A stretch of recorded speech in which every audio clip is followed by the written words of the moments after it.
মেয়ে ছেলে কি দেখেন, কালো নারী কালো গায়ের দুধের গুণ বলে কত জন, আর কালো নারীর জবান মধুর মতন পাগল করে মন, কালো নারীর জবান মধুর মতন পাগল করে মন। কালো নারীর একটা স্টাইল আছে ভাই, ও হাঁটবে তার একটু স্টাইল করে হাঁটবে, আর কথা বলবে তো একটু স্টাইল করে বলে। কালো মেয়ে দেখে সব পাগলা হয়ে যায় বেশি, বুঝতে পারলেন তো? কথা হচ্ছে একটু স্টাইল করে হাঁটেন, পুরুষকে খুশি করেন, সন্তুষ্ট করেন। তোমার স্বামীর সেবা করে বিদেশ থেকে বাড়ি আসলো, ওর আগা দিকে একদম মুচকি হেসে খাড়িয়ে যান, ওকে সালাম দেন, মোসাফা করেন। স্ত্রীর সাথে মোসাফা করা কি না যাই আছে? স্ত্রী, আমার স্ত্রী মোসাফা করবো মানে মোসাফা করা একদম হাতকে দেন, স্ত্রীও খুশি, আপনিও খুশি।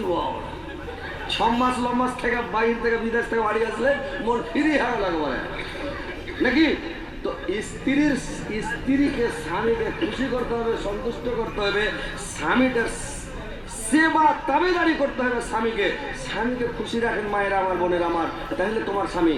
আর আপনারা যে স্ত্রীটাকে নিয়ে এসছেন, নিয়ে আসবেন, পুরুষ জাতি বলবে যে আমরা স্ত্রী নিয়ে এসছি, তো স্ত্রীটা আপনি নিয়ে এসছেন ভাই, আপনাকে যে মেয়েটা দিয়েছে, খারাপ মেয়ে দিয়েছে আপনাকে, অচল মেয়ে দিয়েছে আপনাকে, কত সুন্দর মেয়েটা আপনাকে দিয়েছে, কত তেল সাবান মাখিয়ে, কত খিলিয়ে পিনিয়ে ভালো করে আদর যত্ন শেখার হয়নি। হঠাৎ জীবনের প্রথম আপনার দেখা হচ্ছে বেসর রাতে, সোহাগ রাত্রিতে আপনার দেখা সাক্ষাৎ হচ্ছে, তো মেয়েটা কি আছে আপনার বাড়িতে? কি আছে?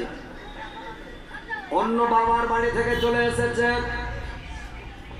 বাবার বাড়ি থেকে মেয়েটা এসেছে, আর এখানে কেউ নাই, ভিতের তো এমনি আর উড়ু পাড়া করছে, এমনি কাঁদছে রে ভাই, ওর মনের মধ্যে শান্তি নাই, সব সময় চিন্তায় চিন্তিত হলাম।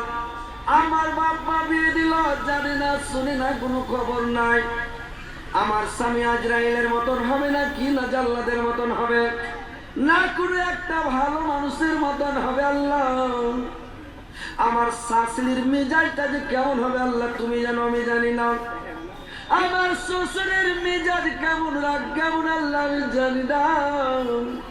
আমার ননদের মেজাজ কেমন, আর চাল চরিত্র কেমন আল্লাহ আমি জানি না। আল্লাহ গোটা পরিবারের কারুর খবর জানি না আল্লাহ। কিন্তু যখন নতুন বউ আসলো ভাই, যখন স্ত্রীকে নিয়ে আসলেন, আপনি স্ত্রীটার উপরে মায়া করেন, দয়া করেন, ভালোবাসা দেন, আদর করেন, সহগ করেন, কারণ